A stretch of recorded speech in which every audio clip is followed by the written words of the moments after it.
was when some of his third grade students showed a passion for learning about birds that he made a commitment to start up a Young Birders Club to help bring together young birders from all over the state of Florida. Following the model set forth by the Black Swamp Bird Observatory with the Ohio Young Birders Club, Jim launched the Florida Young Birders Club, Tampa Bay. In 2020, this exciting new club for birders ages 9 to 17 began to take shape. Over the next year, he connected with 2 other Audubon chapter leaders in Orlando and St. Augustine, who were starting up similar programs.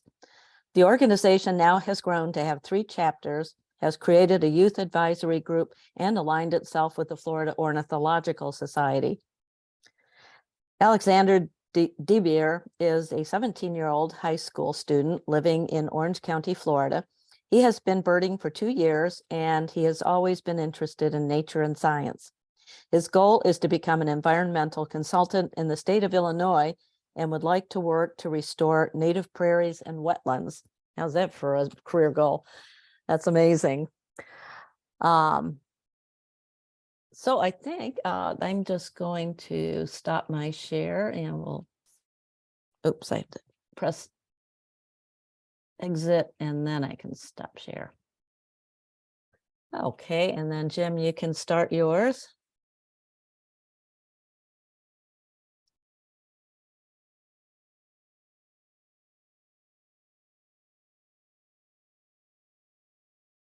All right, well, thank you so much. Hopefully everybody can hear us. We're excited to be here. I know I am. I think Alex is too. It's been a labor of love for the last couple of years, but it's really starting to take off. So what we're hoping to accomplish this evening is just give you an overview of what a Young Birders Club is or can be, a little bit of our history and some of our baby steps that we've taken, and some of the activities and programs that we've got going on, and then what are some of our goals and objectives, and of course how you guys can help with the effort to grow the Florida Young Birders Club across Florida. So I'm going to do the first half, and then Alex is going to take over the second half, and then we'll field questions at the end. And we also put in a very, very short bird quiz. So at the end, just to make sure you're still awake at the end, see how well you can do. It's not very many birds, but we put some easy ones and some not so easy ones. So anyway, see how good you all are with your birds. So we'll go ahead and start.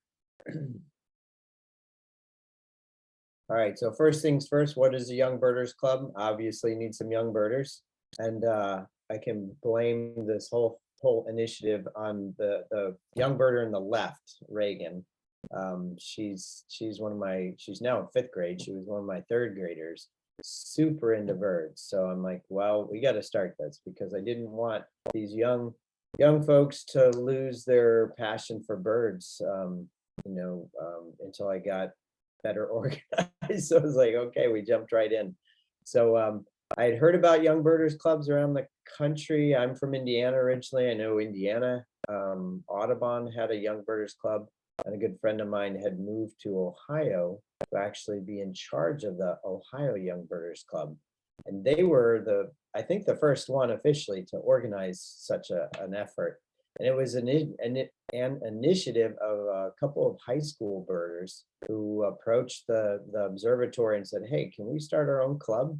And sure enough, it took off. So usually, if you look around the country, they're in Maine and California and lots of other states. There's usually an organization sponsoring the activity of the organization. It could be a state Audubon group or a local chapter. In our case, in the Tampa Bay area, I talked to all the local Audubon chapters, and really Tampa. Audubon jumped at the chance.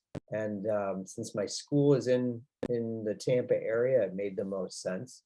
So you need an organization to sponsor it in a sense. And then of course you need some young birders who are interested, and then a mission. What are you hoping to accomplish?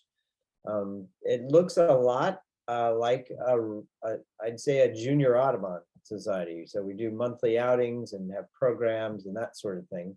The difference is the average age of the attendees is significantly lower.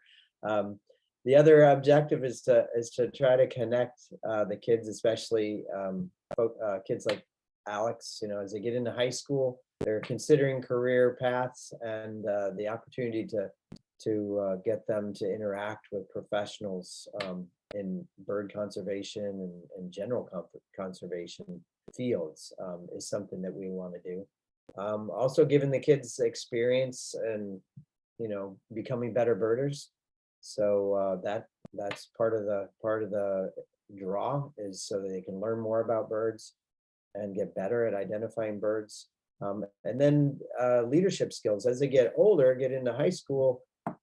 This is something that, when we got together with the other two chapters in Orlando and St. Augustine, I thought, well, we really need the young birders to help lead their organization. As opposed to having some older people kind of driving the ship. It's like, well, this is for them, so they should have as much say in their club as possible. So giving them leadership opportunities. So we formulated, I still think we need a better name, but an advisory panel. So we have older young birders, if that makes sense, in the 3 different regions representing. And Alex is one of those young birders on the advisory panel, and he can tell you about his experience with that. And then one of the goals, and we'll talk more about goals a little down the road, is most of the other young birders clubs around the country have some sort of annual get together to pull the young birders together from different parts of the state and have essentially a one-day conference where they do a lot of the presenting, or you bring in young professionals to be a keynote, or to continue mentoring. So that's roughly what a young birders club is. And then, as I mentioned, we started, I essentially doing it probably the hard way, starting the chapter in Tampa Bay, as well as starting the framework and building the framework for a statewide effort at the same time. So in 2021, started doing activities with kids in the Tampa Bay area. And then that's when I recently, or soon thereafter, connected with Kathy Ringling over in Orange County, or with Orange Audubon, and then Kate with St. John's County Audubon over in the St. Augustine area. And they were doing similar things. So I said, hey, let's pool our efforts. Let's try to work together and build something a little bit bigger. So right now, those are the 3 chapters that we have. Love to add Tallahassee area, love to add, Miami and even Gainesville possibly down the road. We needed a big, I felt we needed a statewide organization to sponsor the effort, or sort of serve as an umbrella. And Florida Ornithological Society has agreed to do that. We have a page on their website right now. That's where young people can find us. They can join right now. It's just $10 for the year, and they can do that through PayPal on the FOS website. I've approached Clearwater Audubon. They've chipped in some funding. I'm starting to talk to St. Pete Audubon, at least for our region. The other thing that's kind of exciting is Vortex. Most people have heard of Vortex as far as an outgrowth of Eagle Optics company, but they created their own brand of optics, Vortex, and they're quite good. And on a whim, I emailed the guy, said, hey, any chance you guys might want to sponsor a Florida Young Birders Club effort? And they said, sure. So we bought a couple pairs of binoculars. They donated a pair for us to use to give away, and they're hopefully going to become a really nice partner for us going forward. So that's kind of exciting. And for any young birders who join, they'll be able to get a 50% discount on all optics. So that's going to be a nice incentive to attract more young birders. So some of the goals, I might have touched on them already. We're trying to build a community and throughout the whole state of Florida. So you're doing the local chapters, they can meet other young birders, get out there, realize that they're not alone. I know myself, when I was 7, there was no one my age birding. So I did the usual things, went to Audubon meetings and went to bird ID classes with a bunch of older people. And then, you just kept at it. So again, keeping their interest alive and learning about the natural history of Florida, getting them outside, keeping them outside. And I mentioned the career opportunities, and you'll see with some of the programs, when I touch on what types of programs we're doing, you'll see how we're getting these kids in touch with different career options. And then hooking them up with adult mentors, getting them out birding. And we have had some pretty good success with that, both the different field trips and then with some of the programs. And then having fun, getting them out and exploring Florida, in the natural areas and all the birds that are around. So those are the goals. And they may be refined over time, but anyway, so some of the different things that we do, I mentioned the field trips. Well, bro, what just happened? All right. Sorry about that. Let's see.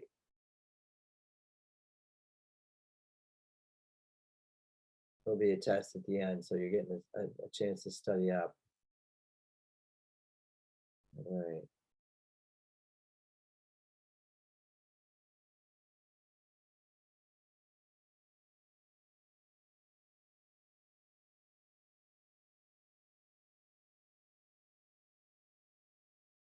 Try to zip through this. Sorry about that. Overzealous clicker, I guess.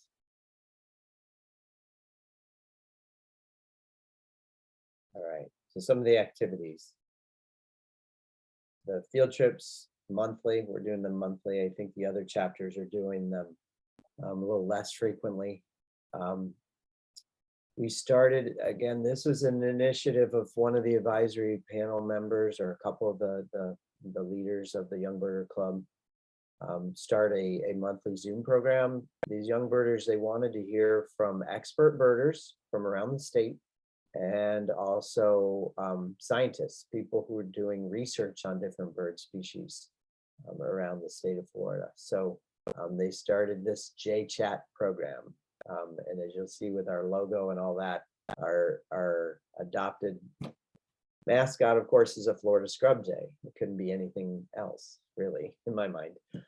So they wanted to do a Zoom program, and when one of the panel members, I think he's 15, he really wanted to do it. And I said, okay, Blair, here you go. I gave him 15 names of people I knew doing research and top birders in the state, and I'd say within 2 weeks he had them all lined up. So pretty impressive. So we're doing these monthly J chats. The image on the right is actually our next J chat. So I'll do a plug for that. That's actually this Saturday. So Saturday, 4 o'clock, 4 to 5 is the program. We've designed in a half an hour beforehand for social. So the kids can have a chance to chat with each other and share their bird sightings and get to know each other a little bit. And the program from 4 to 5, and then there's questions in there. Adults are allowed to check these programs out. You can find them recorded on the YouTube channel, which is something else they created to house all these programs. But the questions are just for the young birders. So we didn't want this to get so popular, be mobbed by a bunch of adults, and then the kids wouldn't really get a chance to interact with the speaker. So it's, we have a small audience, just like tonight. You just never know how many are going to turn up. So also doing some service projects. We'll show you some pictures of some of the things that we've done so far. Outreach, getting the young birders to help us get the word out. That's going to be probably our most effective way of reaching other young birders, is the young birders themselves. So some of the activities, these are mostly Tampa-centric photos. So we've taken them to Fort DeSoto. The photo on the right is Brooker Creek Preserve. So we had a good turnout for that, even though it was rainy. Service projects. The project on the left, we did around here at a preserve in Tampa and Hillsborough County for American kestrels.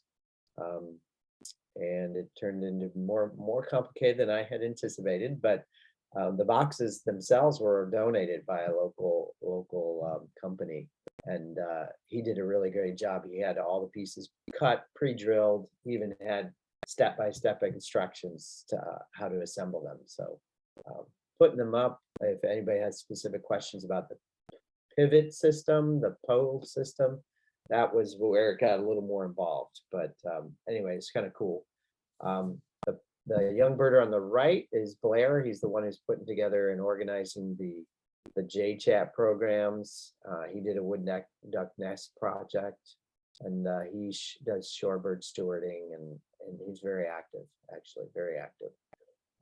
I think the wood duck nest box project, I think St. John's Audubon chapter has a mini grant program for young birders to do service projects. So that's, I think, how that got funded. So it's kind of a neat idea.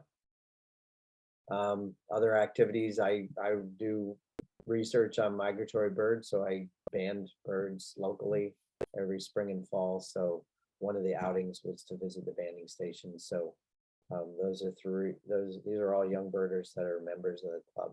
And you can see how intent they are. They were right in there. So some of the accomplishments, some of the things we've done so far, the logo, you'll see the Florida Young Birders Club logo with the scrub jay. That was designed by Alex and another young birder, Charles. They sketched it out in no time flat, and then we had a graphic artist kind of clean it up and put it into higher resolution so we could use it for stickers and eventually t-shirts and whatever else we can come up with. So so that was pretty cool to see that come to life. I mentioned the JChat programs, then of course the YouTube channel, and it just is growing. Because not only is the YouTube channel going to be a repository for the different programs, but it's also Charles is in charge of the YouTube channel. I guess they've started something called shorts, like 30-second video clips, and he's starting to do video clips. And I mean, it's already starting to work. We had an outing last weekend at Circle B, and we had 2 or 3 new kids show up. One of them, how'd they learn about it? The YouTube channel. So that's where they are, and that's what the advisory panel told me. You know, we had a Facebook page, and I go, you're not gonna find any young people on Facebook, so you need to be on Instagram. And maybe Alex will talk a little bit about Instagram and the YouTube channel. So anyway, so another thing that was a suggestion actually by one of our speakers, Adam Kent, who you guys probably, most of you know. He's up in the Gainesville area, and he's been pretty active doing things with young birders.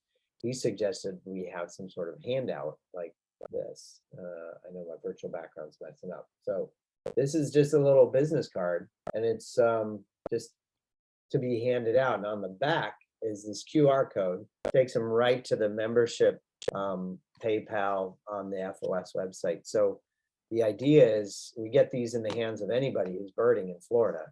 They're small enough, you can have them in your purse, in your wallet, in your car, tucked in your bird book, or wherever. So when you're out and about and you run into anybody who's under 17 and over 9 and who's really into birds, hand them a card, and then hopefully it'll help get the word out about it. So that's part of our PR campaign. The other thing we started doing this past year is joint field trips. So we have chapters. I don't think the St. Augustine chapter has that many members. And again, Alex can talk about the Orlando. I think their young birder outings have attracted a fair number of young birders. So, but by having a joint combined field trip, we can pull the kids together from all 3 areas. So we've had one so far. We had it out at Orlando Wetlands, and we're planning one in April for up in Gainesville. So so that's kind of something to look forward to. So that's what we've done so far. And here's the logo. I don't know if anybody notice anything interesting about the bird in the logo. Anybody notice anything? I can't use my pointer because it doesn't work. I'm using look closely at the side of the bird. It's kind of a nod to Christopher Still. Does anybody know Christopher Still, his paintings? He always hides something in the shape of Florida in all of his paintings. The only one I remember is the one of the big manatee, and there's barnacles in the shape of Florida on the side of the manatee. So this was one idea. I forget who came up with the idea to hide the little shape of the Florida. I think it was a graphic artist. So anyway, so I thought that was kind of fun. So again, it was designed by young birders for young birders. The graphic in the upper right is, I think that was our first Zoom chat, and it was this woman, Jen from the alligator farm up in St. Augustine. So, but if you look at the logo there, the Florida Young Birders Club, that was one of our first iterations. I think did Charles draw that one, Alex? I think mostly he just whipped it out on a notepad or something. But so it evolved a little bit. And then the cards that I mentioned are in the lower right there. So I'm going to send some of them to your chapter. I'll send some to Betsy, some to your president, and hopefully get them out to all your field trip leaders. Because I know in our area, the young birders will oftentimes turn up at a regular Audubon walk here or there, especially beginning bird walks. So it's a good place or person to have with these cards is the person leading those outings. I mentioned outreach activities. This is Charles on the left. He's volunteering at Circle B Bar Reserve out in Lakeland. He lives in Lakeland. And so he came up with an interactive bird quiz activity for kids, and it was like a nature day. And on the right were two young birders here in St. Pete recently at the Raptor Fest, which is a big event that Boyd Hill does. It's a city of St. Pete Park. And so these two young birders, Alex and Archer, agreed to help me lead the walk, which they'd never done before. So it was less than ideal circumstances. We had 60 people show up for our walk, and most did not have binoculars. So luckily Dave Goodwin was there, and he split the group and made it more manageable. But so that's, hopefully we'll do more and more of this. You'll start seeing the young birders taking over, really. After maybe tonight, Alex will be doing all these talks, and I won't have to do them, but that's part of the idea. This was our joint outing to Orlando Wetlands. As you can see, we had a really good turnout, which is pretty neat. So, and that's Alex on the right. So goals of the FBC, it should be FYBC, Florida Young Birders Club. So obviously increase membership, get as many as we can, add another chapter or two. So maybe some of you can help us identify an adult who can coordinate. I'm not going to say it's no work, but you need somebody to organize it and head it up to get it rolling. So if you know anybody in Miami or maybe up your area who wants to take it on, we'd be happy to talk to them about it. We're going to keep having these joint field trips probably twice a year. And then this annual meeting or conference, we're not going to probably get there in 2024, but who knows? We need more members. I mean, any of you have done a conference, even a one-day conference, it's a lot of work. And we want to make sure we're going to have, a decent number of kids turn up, at least 20, I'd say 20 or 30. But I'm already thinking of where we would have it between Tall Timbers, Wekiva Springs, and Archbold. Those are all good places. They have lodging, a neat place to bird and get together. So those are on our radar. And then just keep working on them, giving them opportunities, and I'm sure the club will look very different in the next year or two. It's up to them where they want to take it, and of course have a good time without birding. So my portion of the program ends after this one. What can you do? You're thinking, well, this is great. They're doing all this fun stuff. So of course, many hands make light work, right? So we could use a few more hands. So if you're so inclined and do do Instagram, just follow us. That's where the kids are. So and we're posting photos as much as we can. Alex posted some good stuff recently. We're just trying to get the content out there and make it more active. We're over 100 followers, but that's just the start. So that's one thing you can do. Again, spread the word. Anybody you know in Florida who might be interested, and even if they're not near a chapter per se, they wouldn't be able to do outings just yet, but they could still participate on the Zoom chats. They could travel. I mean, there's a kid in Gainesville. She was coming to St. Pete to visit her relatives, and they stopped and they joined us on our outing, and she had a great time. She didn't want to leave. Her parents were dragging her away. So we share all the outings on Facebook, the Facebook page, and so any kids, more than welcome. I think we have a donation button on there as well. Right now, we don't have a lot of needs for funds, but I'm sure it will come. So the membership's $10, and then I believe there's a PayPal button for making donations. And then considering starting up a chapter. I know you guys are very active with a particular school. I know Betsy has been doing a lot with that school, but I know you have transportation challenges. But just consider it. And that's it. Unless there are any burning questions that can't wait to the end. This is now Alex's show, so I will mute myself if I can figure it out or unshare. You can click this, Alex, or should I just keep clicking it for you? I can tell you when to go to the next slide. All right, we'll do. All right, so these are a couple of bird and club photos from some of our young birders outings. And they look like a lot of fun. So this boat trip was with Audubon, Florida, at the Alafia Banks Sanctuary. And a lot of opportunities come open for the kids here. And from what I was told about this trip, there was a territorial dispute between a few pairs of oyster catchers, and they got good views of roseate spoonbills. So that's kind of fun, especially for a kid doing a boat trip like that.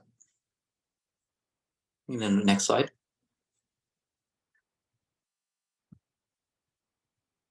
So I really like these photos. I especially like the photo of the kid in the bird blind, because I see this and it's like, oh, these kids are so naturally curious. And a personal philosophy I sort of have is like, if you're not at least a little bit curious about the world, what are you doing? But the Brooker Creek Preserve outing, I was told it was raining that day, but you guys still seem to have a lot of fun. You can go to the next slide.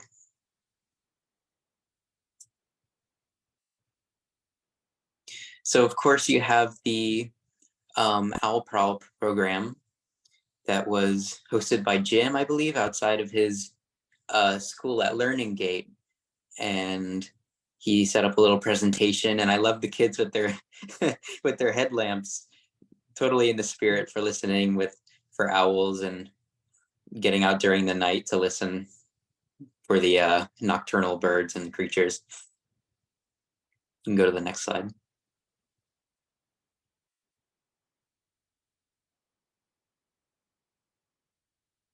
And just a bit I forgot to cover, with the brainstorming the New Year's outings, what we want to do is that we want to get the kids involved as much as we can so that we know exactly what they want out of a Young Birders Club. So having the kids' input on what would be coming out of an outing like that is pretty important to us and how we operate about it.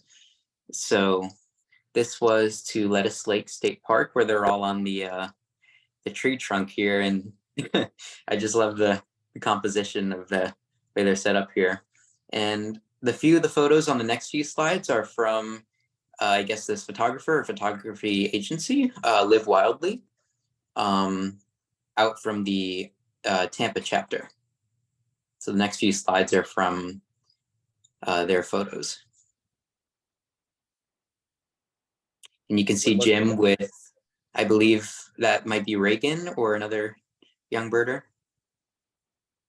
or two young birders. Yep. They're looking to highlight outdoor activities in Florida. So they just emailed from LA, said, hey, you got some young birds we can photograph. I'm like, okay, who are you?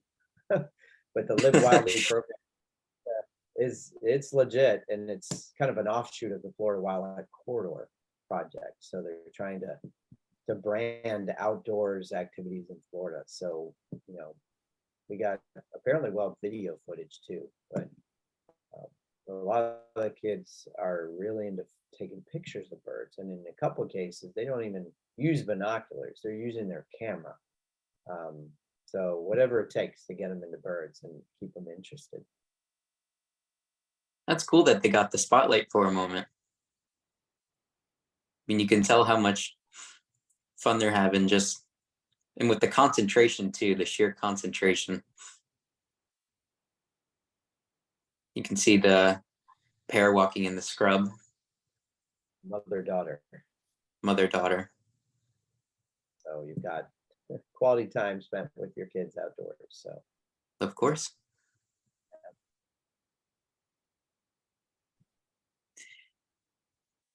I love these. The rookery. I believe those are spoonbills or some kind of egrets that they're having a look at in the trees across from the embankment there. But the berms, when they sit on them, I mean, when I sit on the berms, it's comfortable. It's like nature's lawn chair. And the only trouble with the scopes, if you see the picture on the right, is that the youngins might be a little bit short to reach the scopes, but they are adjustable most of the time, so you can adjust to height level if needed.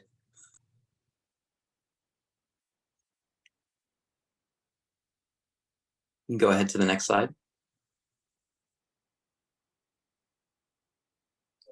Okay, so this outing to Orlando Wetlands Park was the first outing we had with my neck of the woods, Orange Audubon, with our club sponsor, Kathy Brickling, over on the Apopka end of things. And we had some undergraduate students from UCF join us for this day. So that got the word out a little bit to some of the younger folk, even if they were not within the exact age range. And we had some very talented young birders come out with us. This was late January of 2022. And our young birders actually made some pretty significant finds just for the first trip. And I would say it was pretty successful just going into it. I believe we had an early magnolia warbler right towards the entrance and a great crested flycatcher that was actually vocalizing. So that was super cool. And you can see on the right, there's a lovely photo of all of us when I still had hair. So that's fun.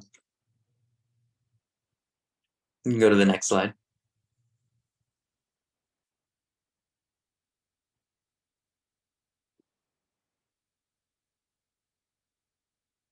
I love that all the kids are working together here and having the map out, figuring out how to navigate old style.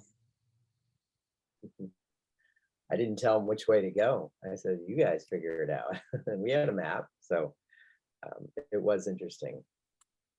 The wilderness survivors there. Yes. And this is a little thing that Jim made. We put it out on the Instagram a couple months ago, and I thought it was funny. We want to stick with the theme of having young birds with birds with young chicks or hatchlings, because of the whole young birders theme. We want some young birds with that too. You can go ahead to the next slide. Okay, so for this next bit, we want to challenge your ID skills just for a second. We have a little pop quiz for you. I mean, did you study? We don't know. You'll find out if you studied. So we have some easy ones in here, and then we have some slightly more difficult ones that Jim took. Now these photos, I believe the first 3 or the first 4 are ones that I took on some of our young birders outings. So I shoot photography as well, and I hope that my skills hold up to your to your identification. Hope they're adequate enough for that. You can go ahead to the first one.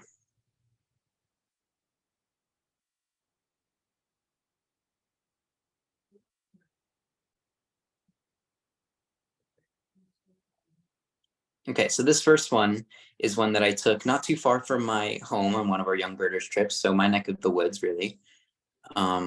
This bird is actually one of my favorites, and if you know it, you can just say it in the chat. And wow, y'all were quick with it. Yeah, it's an eastern meadowlark. You can go ahead to the next slide, and it's just the scientific name, Sternella magna. So I believe the Latin root for this one is I think like blazing star or something like that, or star. I know magna means star for Latin, but the yellow contrasts with everything in the prairies and the grasslands where it's at, and shines out like a star. You can go on to the next one.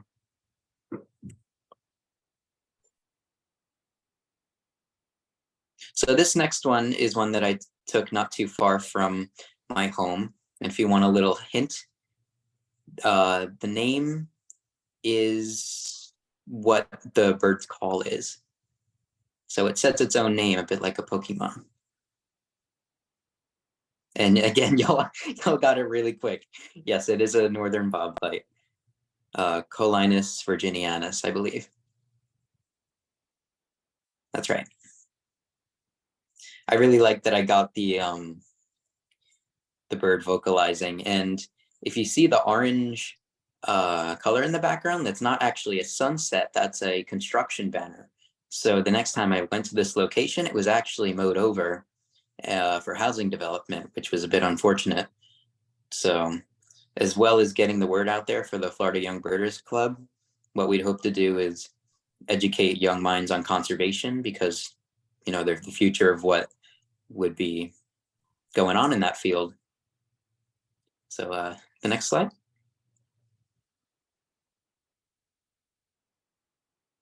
So this one is kind of sulky, kind of secretive.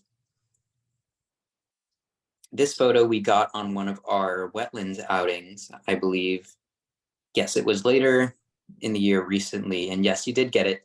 It is an American bittern. On this trip, it was really fun. I think we dropped something like 68 or 70 species, and we got a few notable rarities like this guy, white-crowned sparrow, Cassin's kingbird, which was the second ever county record for Orange County, which was super exciting. And this bittern, right before it was flushed out by a red-shouldered hawk carrying, trying to steal the frog that the bittern was carrying for food. And this was super exciting to see. I believe I got some photos, but I'd be able to share another time. But this guy, I'm so glad I got super good photos of him. And this is Botaurus lentiginosus, the American bittern. So you can go on to the next one.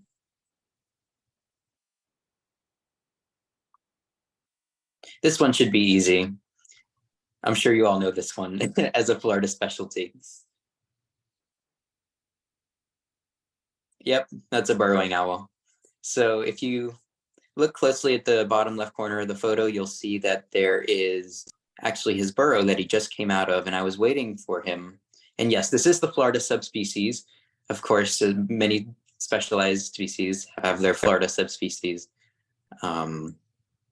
acclimated to the neotropics and the Florida type habitats, and this is Athena cuniculata, the burrowing owl, the one-of-a-kind owl that lives underground. You can go ahead to the next slide. All right, so this next one is a bit trickier. We have a twofer, and this one we have 2 species. one on the left is a bit easy, and the one on the right, you might have to think about a little bit. But they are not the same species. That is the hint I will give. That's right. You got that pretty quick. Okay, so the one on the left is a snowy egret, and you can tell by the way that the bill is colored and the way that the body shape is. And the one on the right is a little blue heron juvenile. So the little blue herons are blue in their adult forms, but they are white going into their juvenile forms. And then they have a transitional form called the calico form, which is pretty interesting in its morphology. But the calico form is when the blue feathers start to come in and they mix with the white, and all the white feathers sort of go out with their next molt. And then they become their full, true little blue heron form. You can go to the next slide. Oh yes, and this is snowy egret is egret chula, and the little blue heron, the immature, is the, well, not the immature, but just the little blue heron is the Egretta caerulea. So caerulea is the root for blue. So think of the cerulean warbler, which is a blue type warbler. You can go to the next slide. All right, this one is also a little tricky. It is one of the birds that we get here during the winter. It is, that's the only hint I'll give you. You can go ahead. Have at it. It's taken at St. Mark's, I think. That's up there. Yes, so your end of the woods at St. Mark's. So Wauchula County, Franklin County, that type area.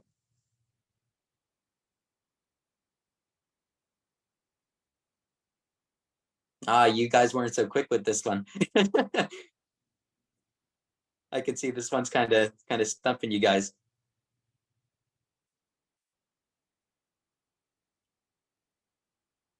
Give you a couple more seconds.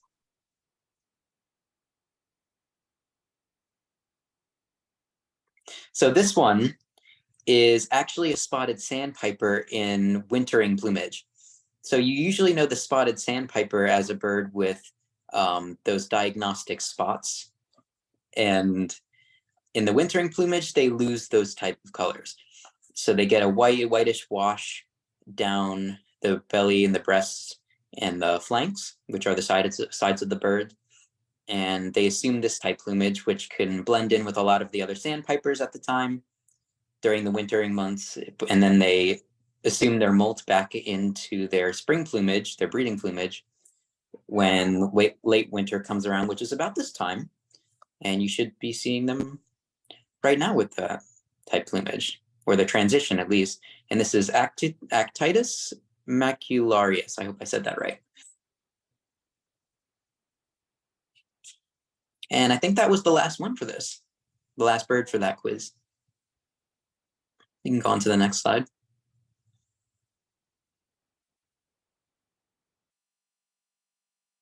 And that's a snail kite on the left in its breeding plumage. Super pretty. We see them a lot around the Gainesville area, or really anywhere with the viable habitat. You can go on to the next slide.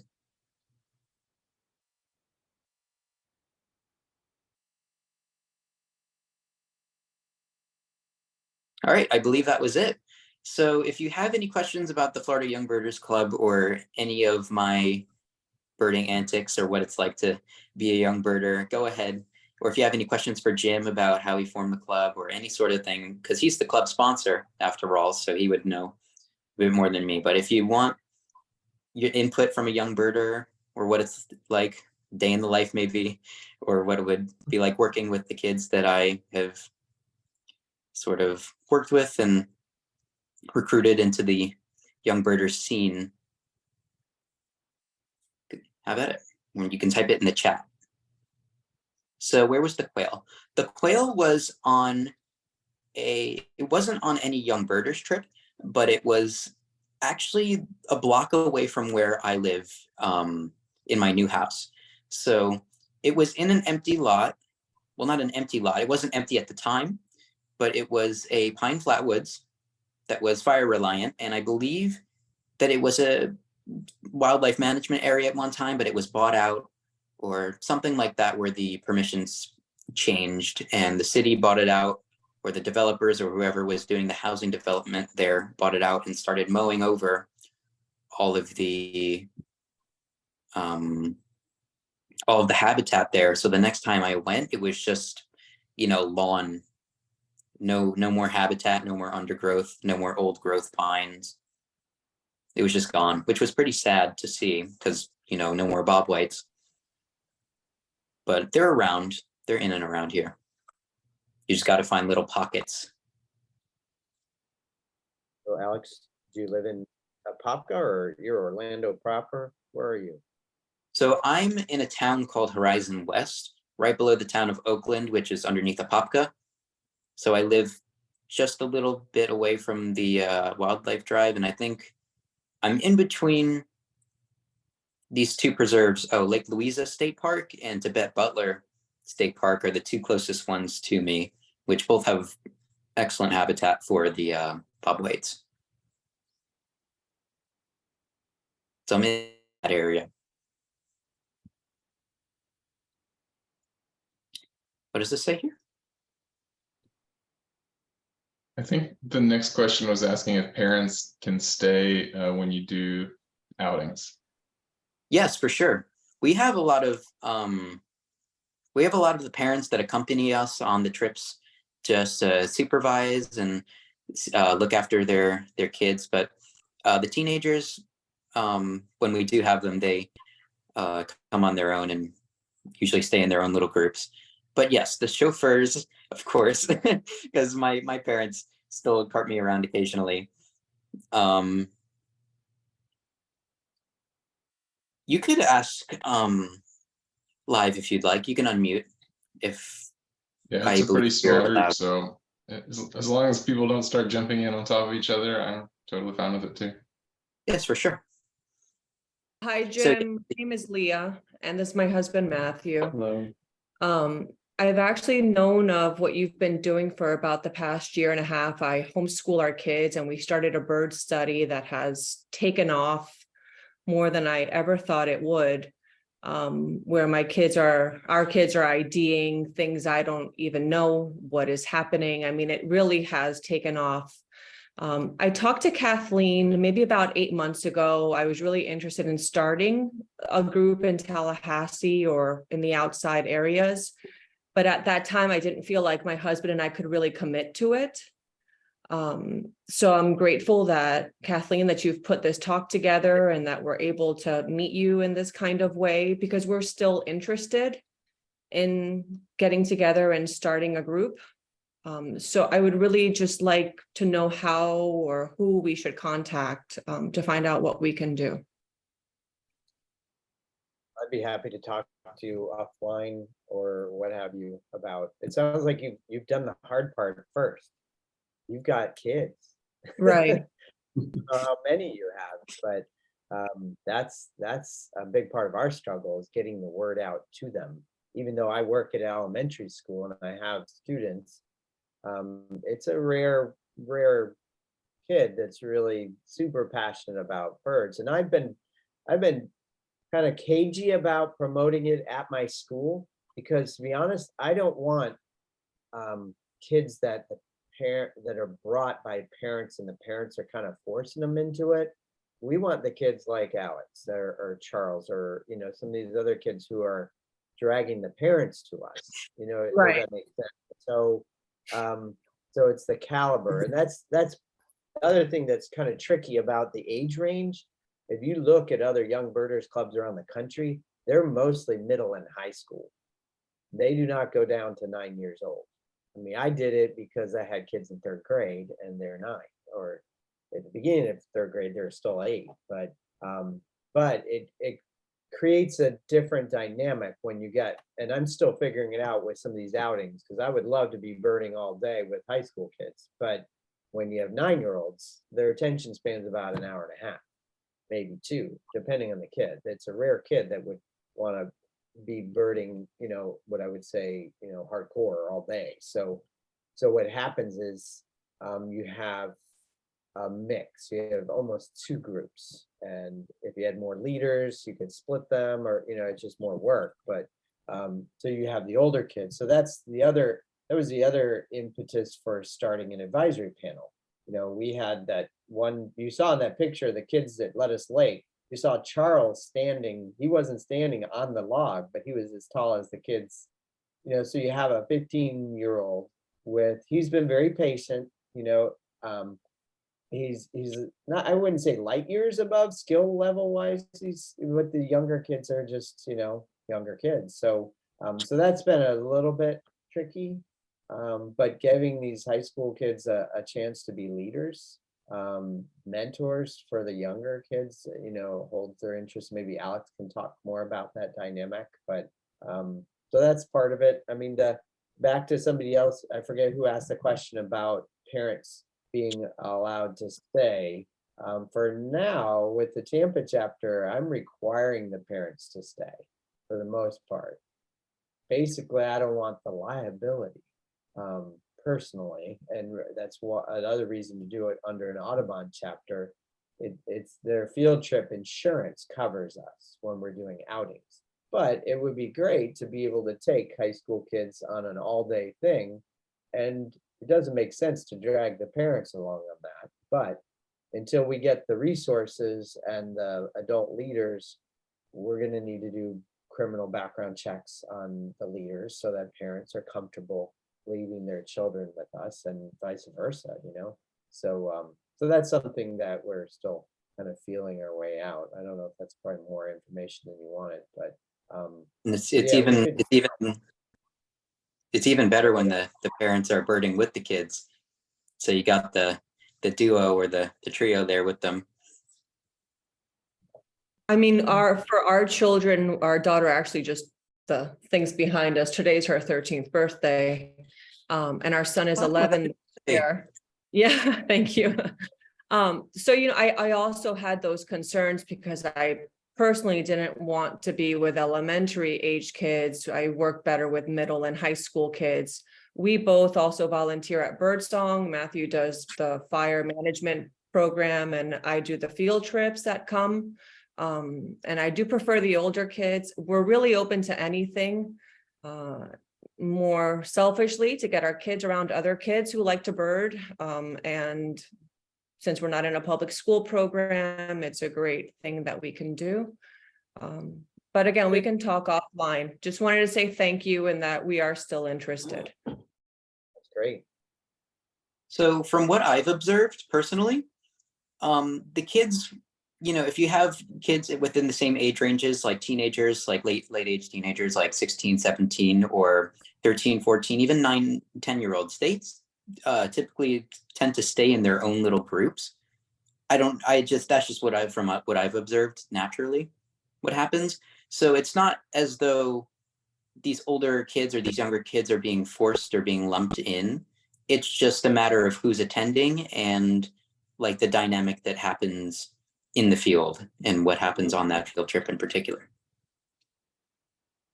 So it all flows pretty naturally, and it's all pretty like it's just fun. It's casual when it comes down to it. I have a question. Hi there. I apologize. I missed the beginning of the presentation. No worries. So you may have already stated this. So in starting something like this, did it happen organically where kids said, we want this club? Or did you just decide, I'm going to create this club, and you put the word out there, whether through an Audubon chapter or some other way? And I'm sorry if you had already stated that earlier. No, that's a good question. I think it's different for the different chapters. I think maybe Alex can talk a little bit about Orlando and how Kathy did it. But in the Tampa area, since I'm at an elementary school, I spend most of the 3rd grade year with them doing birds. And I had a couple of students who were really, really into birds. It had been something I've been thinking about for a long time. Having friends, do young birders things in other states.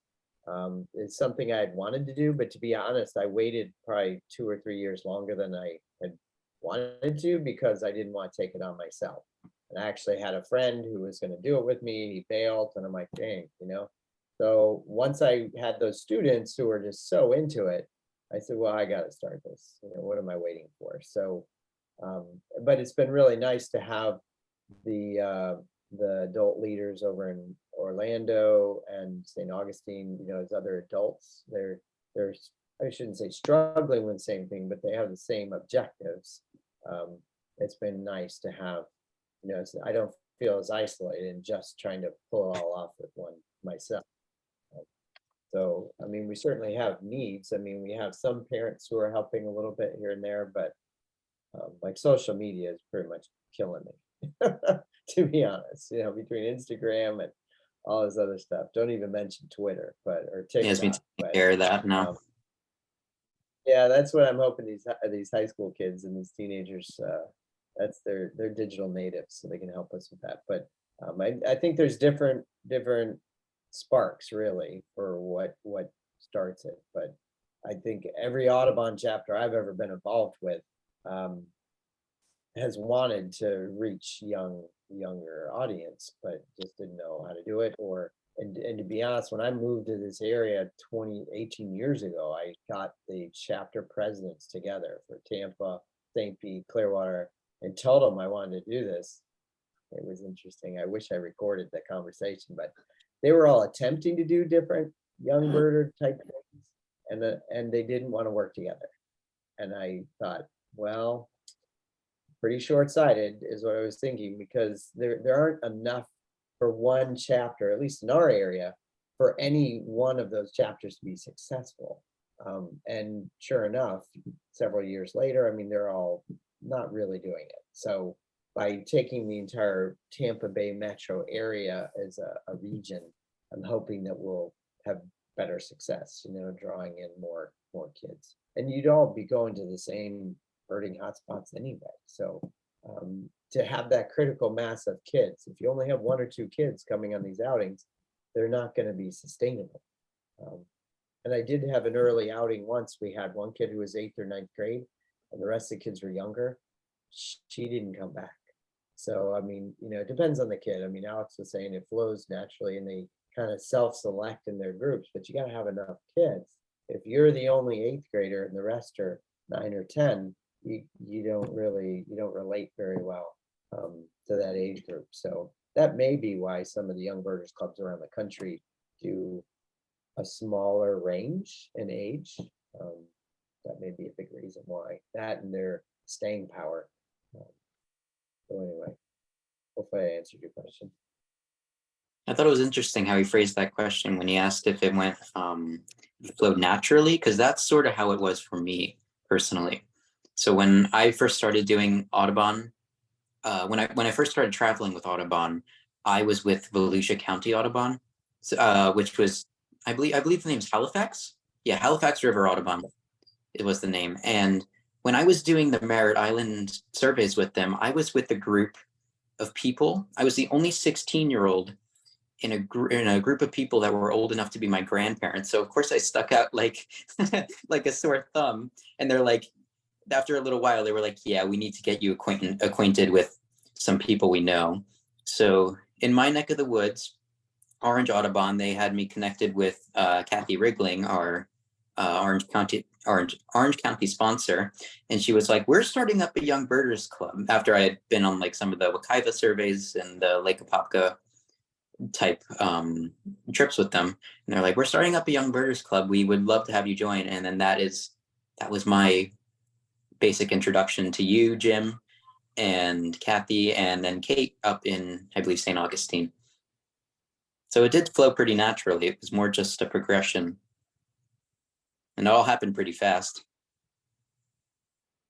So I hope that answered your question.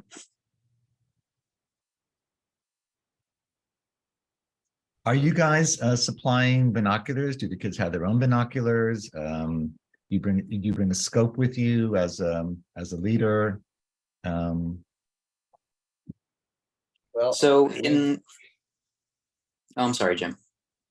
go ahead. Tell them what So you do there.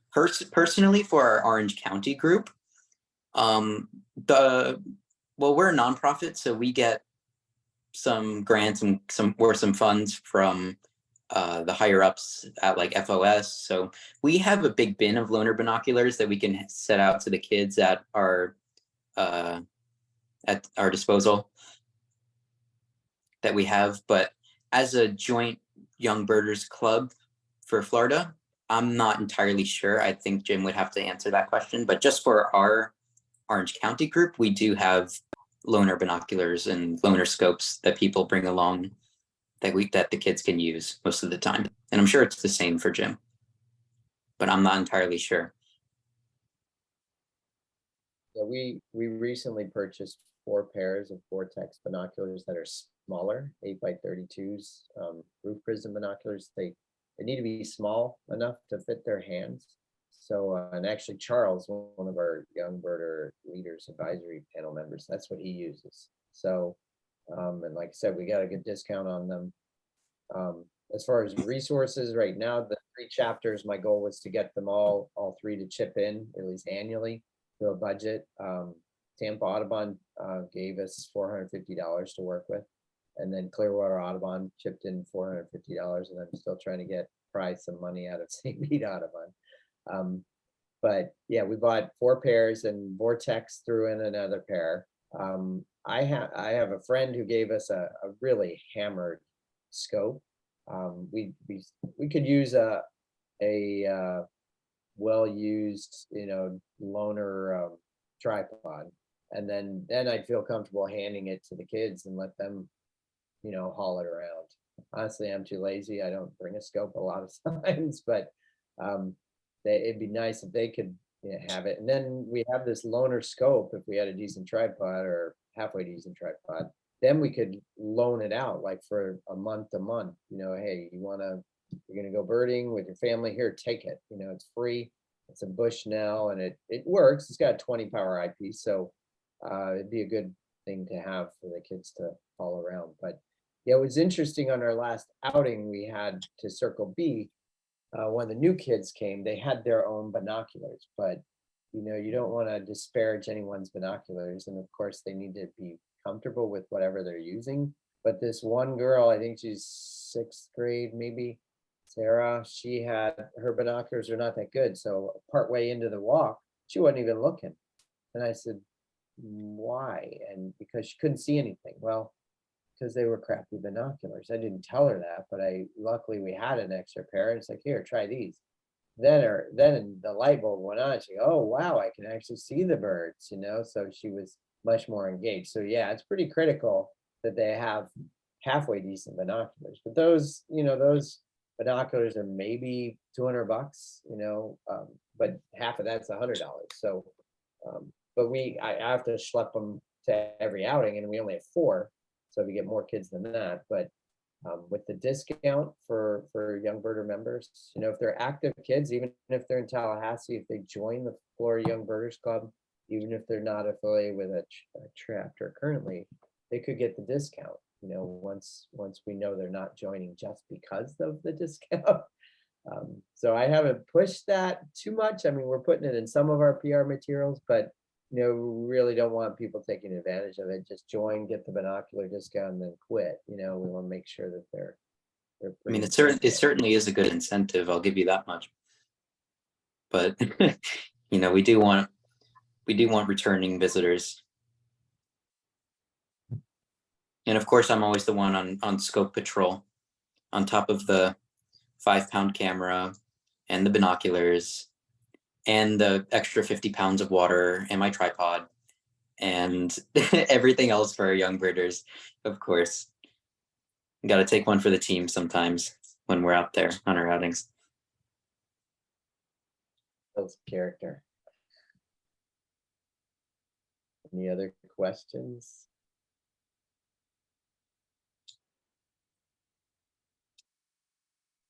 I have a couple of very specific ones. One is, how do you monitor the YouTube channel? Does the advisory panel okay things before they go up? I think Charles just takes care of it. I think he's the one that was assigned to it. So he moderates all the uploads and all of the things that go up on the channel. And I believe he makes them as well. Jim, I think what do you upload directly, or do you hand over the recording to Charles before he puts it up there for the J chats? He has the password or whatever to upload the recordings. I think Kathy, the one who is with the Orange Audubon, she records the program and then he uploads it. Now you should really check out some of the things he's starting to create. He wants to create a community series of DIY. I mean, he's very into recording night flight calls, and his first video, I think it's up there. It's not very long, but it's a DIY. It's like he has no money, so how did he record it? He's using open source software. He's using an iPhone and an old squirrel baffle. He drilled a hole in. I mean, that kind of thing. It's pretty cool. He's very interested in sharing some of these projects with other people, and now starting to do these YouTube shorts. But that's a good question. To be honest, I haven't been monitoring it that closely. We don't have much on it, but that's something I'll have to make sure I at least check to make sure it's, you know, legit and what's going up there is appropriate and all of that. The other thing that reminds me of something that we've been thinking about is you get more and more kids around the state wanting to interact with each other. Facebook is not the venue. We've tried something called Remind, which is a texting format that's closed loop. But there's something called Slack, which I know Audubon Florida uses for their CLI program. I don't know if you guys have heard of CLI. It's their college intern program. That's something that once the club gets to a certain level of a number of kids, that's a way it would have to be monitored, but it's a safe communication tool so these kids can talk to each other. Because I know some of our young birders, the parents, you know, they don't let them touch social media hardly, especially the 9-10-year-olds. But if we were to get something like Slack, that way they could interact with the kids in a more safe, controlled, monitored fashion. And I don't know if you guys are familiar with the American Birding Association, ABA, has a Young Birder of the Year program. If you haven't looked at it, it's really cool. And I'm biased because the woman running it used to teach with me, and she used to be in charge of the Young Birder program in Ohio. But now in the last year, she's in charge of their national Young Birder program, and they use Slack. They have modules. They connect these kids with mentors like Scott and Weidensaul, or you know, you've got top people around the country mentoring these kids with art, photography, field notebooks, all of that sort of stuff. And they're the ones who organize the camps. I don't know if you all are familiar. There are Young Birder camps for high school kids. I think it's 13 and up, maybe 15 and up. There's one in Arizona, Camp Chiricahua. There's one in Colorado, and there's now one they've reformulated in Delaware. So, and I've already suggested to Laura, her name's Laura Gerard, that we should have a Camp Florida eventually. The question is when, you know, because everybody's got school. When you do it, you certainly don't want to do it in the summer, but so it's something that's a pie in the sky idea for a couple of years down the road, maybe, but it sure would be fun to have a week-long camp for kids in Florida, and we would attract kids from all over the country. I think they have 100 or 120 kids on Slack and in their Young Birder program, maybe. But these kids are, I mean, they're amazing. The work and the level of their knowledge. If you're not an ABA member, I think it's the last summer issue has a turn, like a royal tern on the cover, but they have an article highlighting some of the submissions of some of these young birders, and it's unbelievable. The photography, the artwork, the field notebooks that they have done. And you're talking 9, 10, 11-year-olds. It's pretty cool. It's inspiring, really, I think.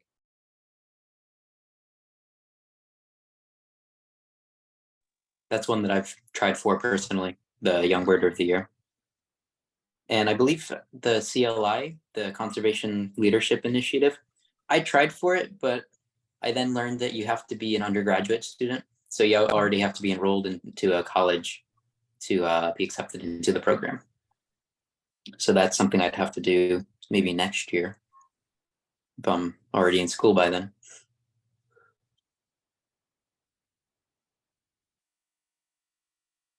I have to volunteer that, yeah, it's a terrific program. I'm mentoring a CLI student from Florida A&M University.